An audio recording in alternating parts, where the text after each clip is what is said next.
premesso si propone la seguente delibera: di modificare come segue lo statuto dell'azienda speciale Casa di Riposo Domoschetta. Articolo 10. Il primo comma viene eliminato e sostituito dal seguente comma: l'azienda speciale è amministrata da un consiglio di amministrazione composto dal presidente e da 4 membri scelti al di fuori del consiglio comunale, tra coloro che possiedono i requisiti per l'elezione del consigliere comunale. Il secondo comma viene così formulato: l'elezione dei consiglieri di amministrazione dell'azienda speciale. L'esclusione del presidente viene effettuata a maggioranza con il sistema del voto segreto, mediante l'indicazione da parte di ciascun consigliere comunale di un solo nominativo. Risultano eletti i candidati che hanno ottenuto il maggior numero di preferenze. A parità di voti risulta eletto il funzionario abilitato. Articolo 17, secondo comma, nuova versione. Le adunanze sono valide con l'intervento del Presidente o del suo sostituto e di almeno 2 componenti del Consiglio di amministrazione. Articolo 21, nuova versione. Il Presidente e i componenti del Consiglio di amministrazione percepiscono un compenso entro i limiti stabiliti dalla normativa vigente nel tempo. Il Presidente e i componenti del Consiglio di amministrazione hanno diritto al rimborso delle spese sostenute per le missioni e le attività correlate alla carica alla nomina degli amministratori dell'Unione di causa. I compensi e i rimborsi spese suddetti sono a carico del bilancio dell'azienda speciale. Articolo 25, nuova versione. Il Presidente nomina tra i componenti del Consiglio di amministrazione il Vicepresidente e lo sostituisce in caso di assenza o impedimento temporaneo. In caso di assenza o impedimento anche del Vicepresidente, fa le veci del Presidente il consigliere anziano abilitato. Il Presidente può inoltre delegare i singoli componenti del Consiglio di amministrazione all'esercizio di funzioni di sovrintendenza al funzionamento di servizi e uffici dell'azienda speciale. Gli incarichi di cui ai commi precedenti sono conferiti con appositi atti e possono essere revocati e modificati in qualsiasi momento. Di essi va data comunicazione al sindaco. Di approvare lo statuto dell'azienda speciale nel testo costituente allegato numero 1 al presente atto, quale parte integrante e sostanziale dello stesso, composto di numero 53 articoli, riportanti le modifiche sopra riportate, specificando che le parti comprese tra parentesi quadre sono abrogate mentre le parti in grassetto costituiscono le nuove modifiche. Grazie. Ci sono interventi? Procediamo alla votazione. Voti favorevoli? Allora, niente votazione. Capogruppo Paolo, prego. Sì, per dichiarazione di voto, avevo molto veloce e tempina alla gente. Per dichiarazione di voto, dunque noi coerentemente con il voto già espresso con la prima modifica dello statuto, l'ultima, la precedente modifica dello statuto avvenuta con delibera di fine settembre 2016, esprimeremo voto contrario rispetto a questa ulteriore modifica dello statuto. Le stesse motivazioni per cui abbiamo votato contro anche a settembre, ossia non condividiamo la nuova impostazione che questa amministrazione ha deciso di dare alla Domoschetta rispetto alle sue competenze, rispetto ai compiti assegnati e delegati. Quanto, come abbiamo già avuto occasione di dire a settembre, riteniamo che l'azienda speciale Domoschetta abbia già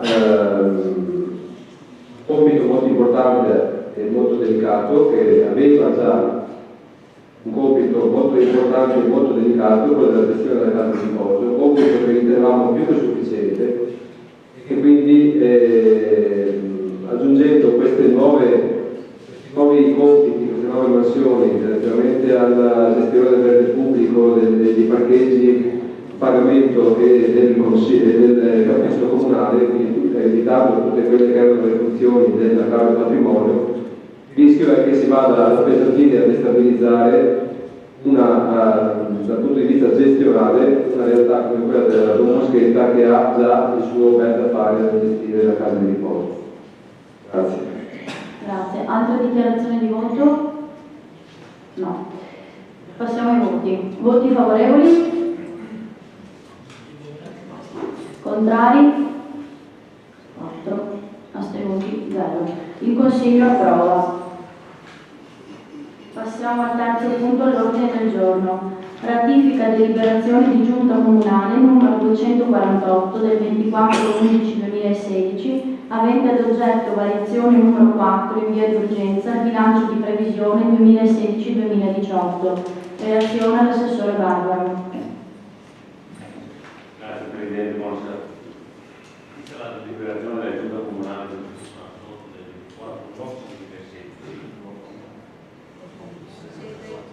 2016, avente ad oggetto variazione numero 4 di urgenza al bilancio previsionale 2016-2018, di copia costituisce legato numero 1 alla deliberazione. Preso atto che la citata deliberazione è stata assunta in via d'urgenza ai sensi dell'articolo 42,4 del decreto legislativo 267 e conseguentemente da sottoporre a ratifica da parte del Consiglio Comunale nei 60 giorni successivi alla decadenza. Avvisata la sussistenza dei motivi di urgenza posti a fondamento del suddetto provvedimento, parere favorevole espresso in merito alla revisione dei conti che in copia costituisce legato all'uno del Presidente Alto. Dato atto che l'argomento è stato preventivamente l'esame della terza commissione consigliare in data 15/12/2016 ai sensi dell'articolo 10 del vigente regolamento del Consiglio Comunale, secondo sopra espresso il Consiglio Comunale di deliberare, di ratificare ad ogni effetto di legge la deliberazione di Giunta Comunale numero 248 del 24/11/2016, avente ad oggetto variazione numero 4 in via d'urgenza al bilancio di previsione 2016-2018, viene allegato in copia al presente atto. Grazie, ci sono interventi? Capogruppo Fava, prego.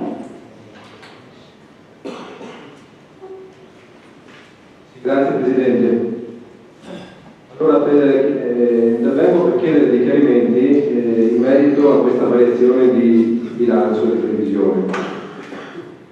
Laddove viene previsto vengono previsti due nuovi interventi in conto capitale. Da una parte la realizzazione della nuova copertura del magazzino comunale per un costo di 90.000 euro e l'altro la realizzazione di opere di miglioria degli impianti sportivi per un costo per una spesa di 19.892,31 euro.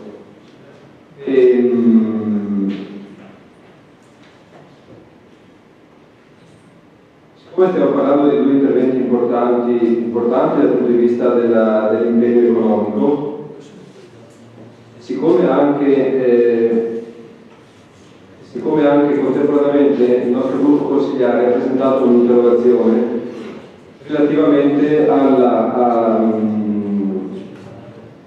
cosiddetta palestra Aper di San Giorgio di Livenza.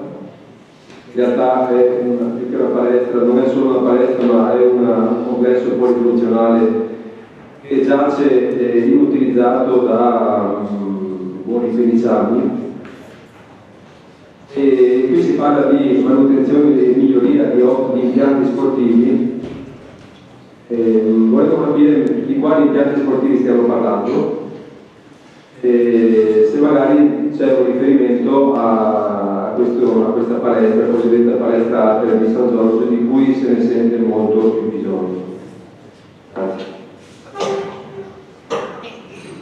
Risponde l'assessore Commisso. Allora, per quanto riguarda i 90.000 euro previsti per la copertura del magazzino, si tratta di una struttura che ha ancora il tetto in Eternit, e se viene necessario la sostituzione, anche se non è un sopralluogo fatto recentemente, ancora in condizioni non è disastrato, no? Comunque prima o dopo bisogna farlo. Sono stati trovati questi 90.000 euro per fare questo intervento.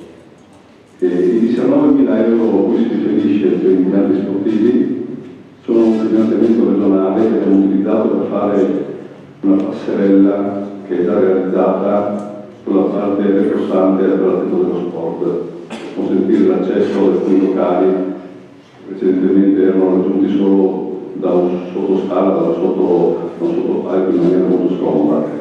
È già stata realizzata questa cosa. Quando riguarda la palestra Aper, cui lei ha fatto un'interpellanza poco tempo fa, Si tratta di una nota storia, mi pare che risale al 1998, una convenzione con ATER che poi non è stata più rinnovata, cui siamo venuti a conoscenza all'insediamento di questa amministrazione, ancora all'unico io stesso sono andato a fare il sopralluogo come dirigente, e è una struttura che va ammodernata, manca di serramenti seri, manca di alcune cose, cui esiste già un preventivo di spesa che si autorizza per 45-50.000 euro. Rimettere la norma per rifare tutti i serramenti per alcune strutture che mancano sostanzialmente le cose. Non è però stato fatto niente perché nel bilancio attuale il commissario non aveva previsto questa spesa, per cui siamo in attesa di vedere, come aveva risposto anche questa interpellanza, riusciamo a ricavare quei fondi necessari per la sistemazione e rifare la convenzione con ATER. Altri interventi? Capogruppo Favaro.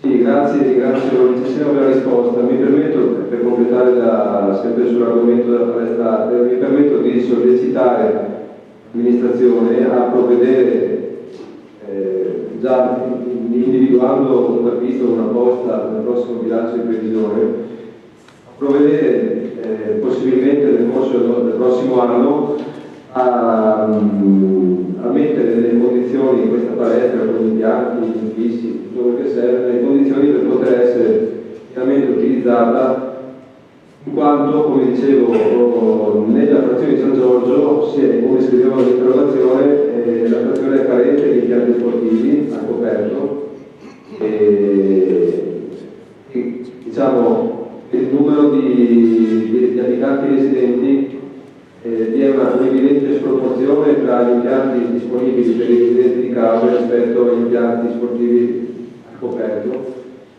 disponibili per gli abitanti di San Giorgio, che è ancora la più popolosa frazione del comune. Quindi la sollecitazione a provvedere in tempi rapidi per recuperare un ritardo di quasi 20 anni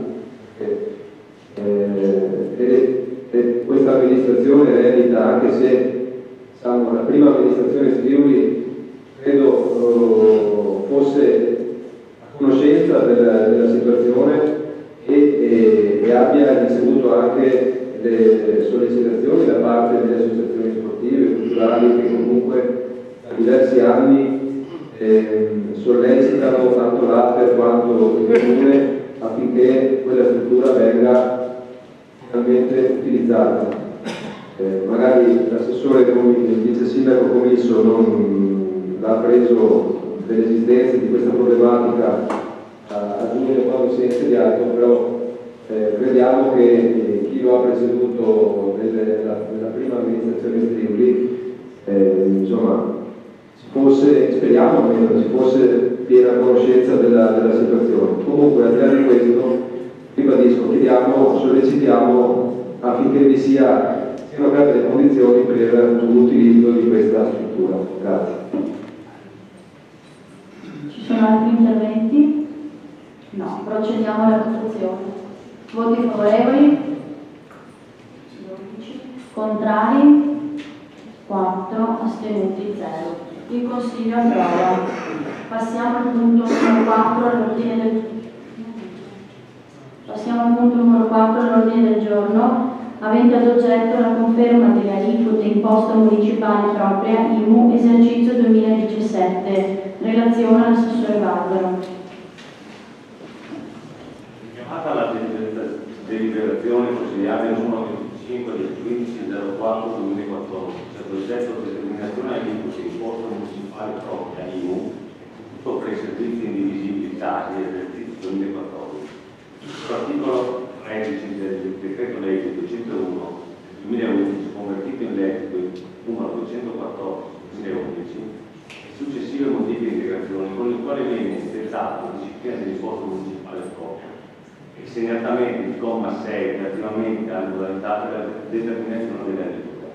Visto l'articolo comma 42 della legge di bilancio 2017 ai sensi del quale per l'anno 2017 non è possibile variare in aumento le aliquote o le tariffe dei tributi locali già vigenti, Tenuto pertanto di confermare, come già avvenuto nel 2015 e nel 2016, le aliquote da ultimo approvate e così riassunte, l'abitazione principale e pertinente del 30%, abitazione a disposizione o locate e pertinenze 1,36%, applicate a disposizione di diversi abitazioni e pertinenze 0,95%, terreni agricoli 0,95%, aree fabbricabili 0,95%.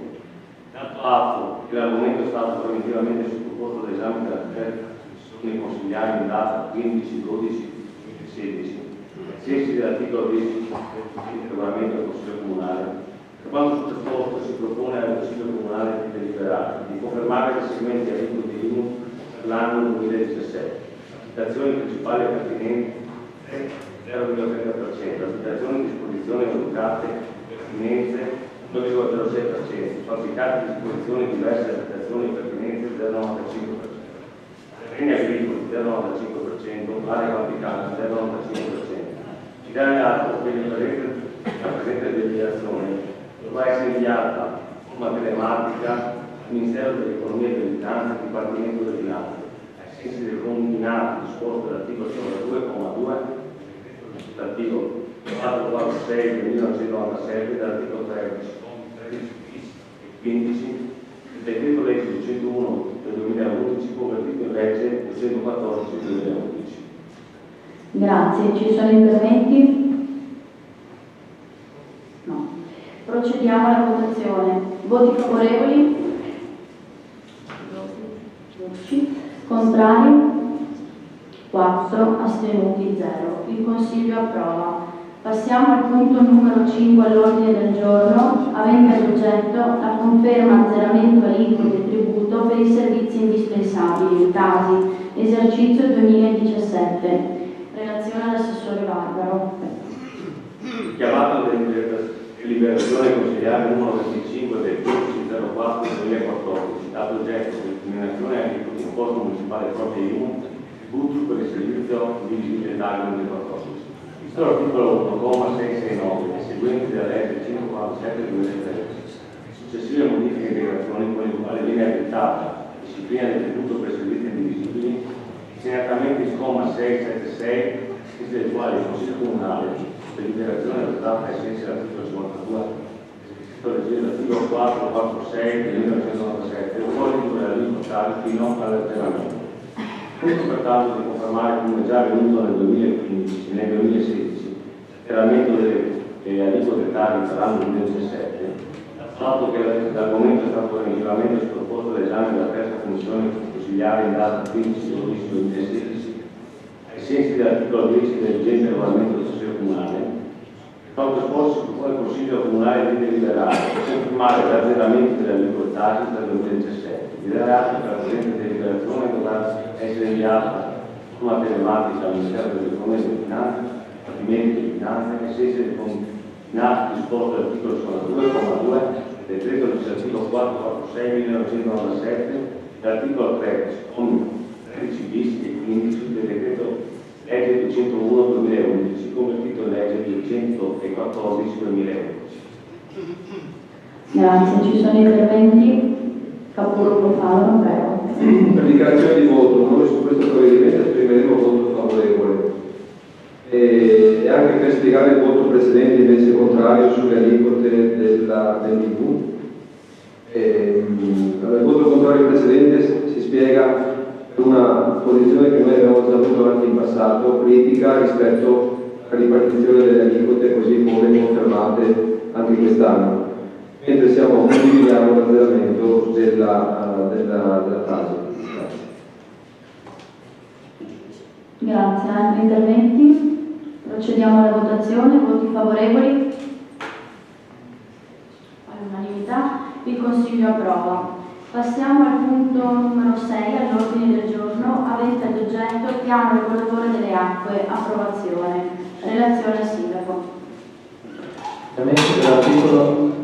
Penso che l'articolo 15 dell'NPA del piano territoriale di coordinamento provinciale vigente prevede, ai fini della tutela del territorio dei rischi idraulici, e i comuni della provincia di Venezia provvedano alla redazione di un documento denominato Piano delle Acque al fine di dare seguito agli adempimenti previsti nel PDCP. Anzidetto, con deliberazione della Giunta Comunale numero 97 del 24 aprile 2013 è stato approvato lo schema di convenzione del Consorzio di Bonifica Veneto Orientale per la redazione del piano delle acque del territorio del Comune di Cava. Nel termine numero 29 del 12 settembre 2013 è stato perfezionato l'incarico del Consorzio di Bonifica del Veneto Orientale per la redazione del piano delle acque del territorio comunale. In data 18 ottobre 2013 è stata stipulata la relativa convenzione con il Consorzio di Bonifica per la redazione del piano, articolato su 2 livelli di fase progettuale. La prima fase che affronterà lo studio a livello sovracomunale e la seconda fase a livello comunale di dettaglio. Al termine numero 3234 del 13 novembre 2012, la provincia di Venezia ha impegnato una somma di euro 10.000 a favore del Comune di Cave per il cofinanziamento e la realizzazione del piano in oggetto, approvando altresì lo schema di protocollo operativo che regolamenti i rapporti tra i due enti territoriali, provincia e comune, al fine della realizzazione del piano, con delibera numero 221 del 16 ottobre 2014. È stato approvato dalla Giunta Comunale lo schema di protocollo operativo per la Comune e Provincia di Venezia, sopra richiamato e successivamente sottoscritto in data 3 dicembre 2014. Dato atto che in data 16 dicembre 2015 il protocollo numero 49028 il Consorzio di Bonifica ha prodotto la stesura definitiva la prima fase del piano delle acque, intitolato Piano Regolatore delle Acque, composto dagli elaborati da 1 a 12. Nel termine dirigenziale numero 4 del 2 febbraio 2016 è stata formalizzata la presa d'atto relativamente alla conclusione della prima fase del piano. In data 31 dicembre 2014, con il termine dirigenziale numero 84, veniva approvato l'addendum la convenzione di incarico per la definizione della seconda fase del piano delle acque, come previsto dalla convenzione sottoscritta con il Consorzio di Bonifica e sopra richiamata, addendum sottoscritto in data 15 gennaio 2015. Il Consorzio di Bonifica in data 1 giugno 2016 ha prodotto gli elaborati conclusivi della seconda parte del piano, aggiornando le informazioni dal tavolo 12, andando a evidenziare le tematiche emerse a seguito degli approfondimenti fatti della relazione illustrativa, producendo quindi elaborati 1, 12, 13, 14, 15A, 15B, 15C, 15D, 16A, 16D, fornendo altresì la documentazione in formato PDF e in formato scelto, secondo quanto previsto dall'accordo sottoscritto. Il piano risulta pertanto composto dagli elaborati presentati in data 16 dicembre 2015, protocollo numero 40.028 e in data 1 giugno 2016, protocollo numero 18.111, elaborato da 1 a 16B. Rilevato con delibera del Consiglio Comunale numero 62 del 29 settembre 2016 è stato adottato il suddetto piano come sopra descritto, riscontrato in conformità disposto della delibera di adozione, il dirigente competente ha proceduto a mezzo di avviso alla pubblicazione e deposito a visione pubblica per 30 giorni del piano regolatore delle acque con avviso del 14 ottobre 2016, protocollo numero 32.048.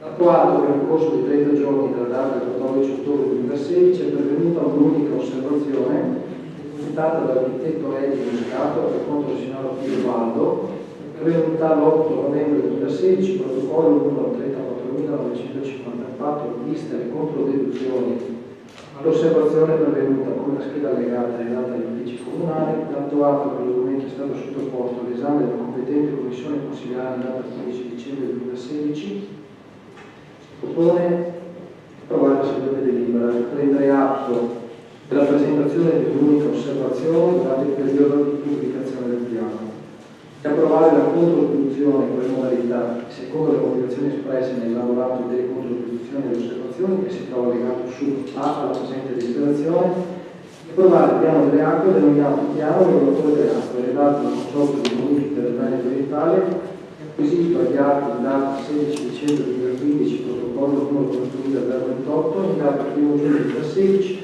protocollo numero 18.111, composto da atti elaborati da 1 a 16B. Grazie. Ci sono interventi? Capogruppo Favaro. Sì, noi rispetto a questo punto esprimeremo voto favorevole. Quanto riteniamo che lo strumento del piano regolatore delle acque sia uno strumento importante importante, necessario, uno strumento che ha fatto bene la provincia a prevedere come strumento obbligatorio per tutti i comuni, affinché sia affrontato in maniera organica, in maniera analitica e poi anche individuando i provvedimenti e gli interventi necessari, sia affrontato il tema del rischio idraulico, tema che riguarda il nostro territorio che come sappiamo si trova per buona parte, se non completamente sotto il livello del mare, territorio che è attraversato da importanti fiumi, da importanti corsi d'acqua, più tutta la rete idraulica minore della bonifica, territorio che ha visto negli ultimi decenni un importante incremento dell'urbanizzazione, quindi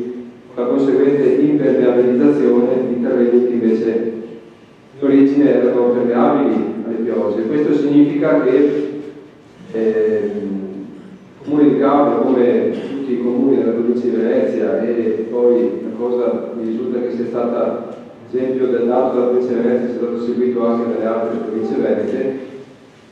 Questo del rischio idraulico è un tema che va affrontato a tutti i livelli, dal livello più basso che è quello dei comuni al livello più alto che è quello delle autorità di bacino che si occupano del governo delle acque dei grandi fiumi, passando per i consorzi di bonifica. Tra l'altro anch'io quando ero consigliere provinciale avevo fortemente sostenuto questo approccio della provincia di Venezia. Condividiamo anche i contenuti, non solo lo strumento ma anche i contenuti di questo piano regolatore del nostro comune per le acque, e quindi per questo motivo voteremo a favore. Grazie, ci sono altri interventi, capogruppo Piano? Sì, grazie, anche noi praticamente nel voto voteremo a favore di questo piano che troviamo prima di sentire sul lavoro che fatto sia dal punto di vista analitico sia dal punto di vista del contributo che si può dare per quello che può essere un'agenda degli interventi sul territorio per cercare di gerarchizzare quali sono gli interventi che guardano di priorità rispetto ad altri. Sappiamo che il territorio ha delle difficoltà e quindi salutiamo con estremo favore uno strumento urbanistico che ci appare fatto veramente molto bene. Grazie. Procediamo ai voti favorevoli, tutti. Il Consiglio approva all'unanimità. Passiamo al punto numero 7 all'ordine del giorno, approvazione piano delle alienazioni e valorizzazione del patrimonio immobiliare anno 2017, ai sensi dell'articolo 58,1 del decreto legge numero 112 del 2008. Relaziona l'assessore commisso. Premesso che ai sensi dell'articolo 58,1 del decreto legge 112 del 2008 il Comune deve redigere annualmente il piano delle alienazioni e valorizzazione del proprio patrimonio immobiliare, che nel supportato piano vengono individuati gli immobili di proprietà dell'ente non strumentali ai fini istituzionali suscettibili di valorizzazione ovvero di dismissione.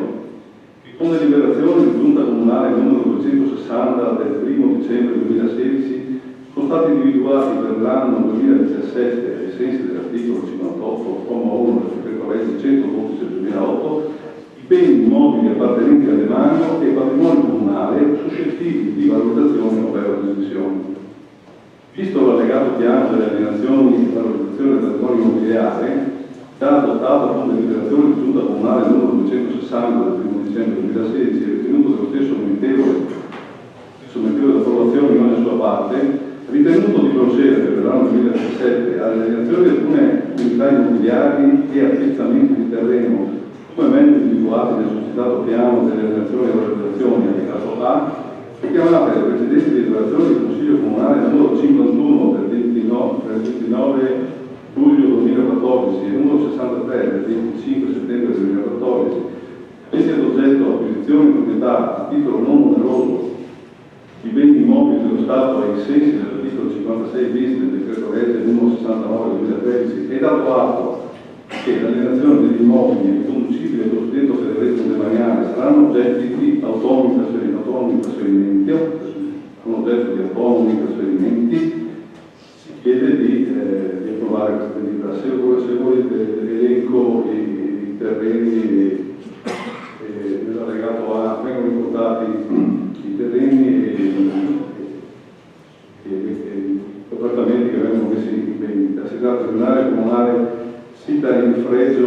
Mare Venezia, 60 metri, 66, sono tutti relitti di frazionamenti,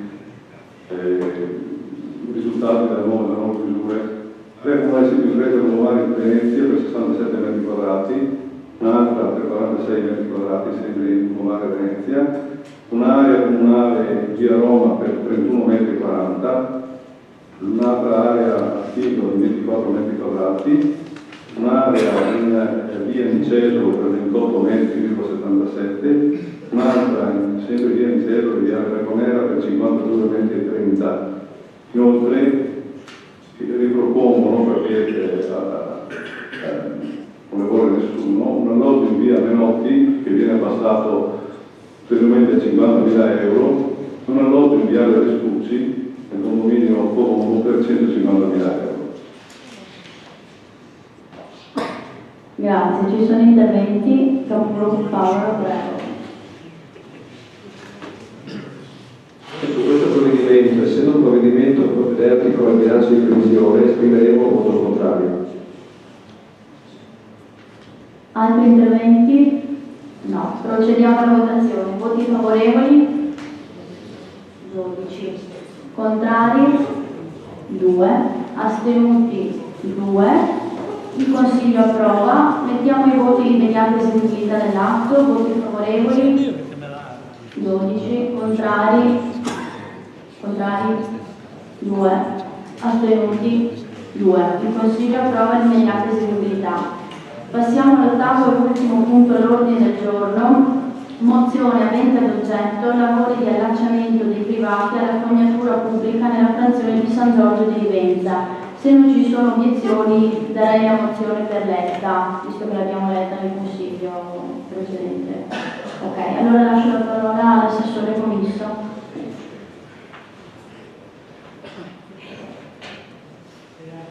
Io proporrei di rileggerla perché non si capisce cosa stanno parlando. Se vuole il capogruppo Favaro di leggere il mozione. Prego, capogruppo Favaro. Stavo per chiedere infatti di poterla, se non rileggere, almeno sintetizzare. Allora, la rileggo volentieri. Oggetto: lavori di allacciamento dei privati alla fognatura pubblica nella frazione di San Giorgio di Rivenza. Premesso che nella frazione di San Giorgio di Rivenza sono stati realizzati dall'ASI i lavori relativi alla nuova fognatura con recapito finale del curatore del capoluogo, che tali lavori sono stati ultimati nel febbraio 2016. Considerato che, ai sensi delle norme tecniche di attuazione del piano di tutela delle acque della Regione Veneto, articolo 20,13, deve essere imposto l'obbligo di allacciamento alla nuova rete fognaria agli utenti non ancora allacciati alla pubblica fognatura e quelli allacciati alle vecchie fognature miste. Verificato che mediamente i costi dei lavori di adeguamento degli schemi fognari interni alle proprietà propedeutici all'allacciamento alla pubblica fognatura si aggirano intorno ai 5.000 euro per il nucleo familiare. Visto altresì che molte famiglie del nostro territorio, a causa della perdurante crisi economica, si trovano in condizioni tali da non poter sostenere i costi di tali lavori di adeguamento nei tempi ristretti applicati in precedenza, casi simili nella stessa San Giorgio di Rivenza, ossia 180 giorni. Considerato che rispetto ai tempi esiste una discrepanza tra regolamento per i servizi di fognatura comunale, articolo 22,5, prevede un termine di 180 giorni dalla data di rilascio dell'autorizzazione all'esecuzione dei lavori, e le norme tecniche di attuazione, articolo 20,13 del piano di tutela delle acque della Regione Veneto, in cui è previsto un termine di un anno per l'esecuzione degli allacciamenti privati alla fognatura pubblica. Considerato altresì che la norma prevede possibilità di deroghe nei casi in cui la realizzazione dell'allacciamento non sia tecnicamente ed economicamente sostenibile a fronte dei benefici ambientali da raggiungere, articolo 20,13 dell'RTA del piano tutelato della Regione Veneto.